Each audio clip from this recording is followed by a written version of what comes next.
I-compare natin tong old and new JMCY 3-in-1 matte and gloss. Swatch natin tong shade na NR02. Ito siya pag nakaswatch. And ganito naman siya sa lips. Next naman i-apply natin tong kanyang gloss. Okay, so ganito na yung finish niya after mo ma-apply pareho.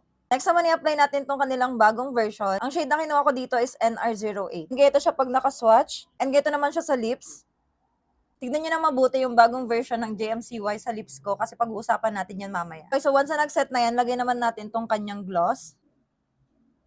And ganito na yung finish niya after ma-apply pareho.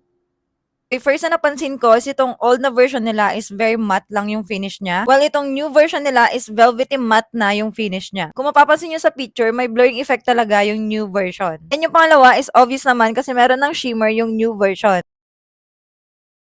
Okay, napag-compare na natin tong dalawang to and ngayon, anong mas gusto nyo? Yung may shimmer or yung transparent lang? And ayun lang naman, thank you so much for watching and kung nagustuhan mo tong video na to, i-like mo na to and i-follow mo na rin ako and I'll see you on my next one. Bye!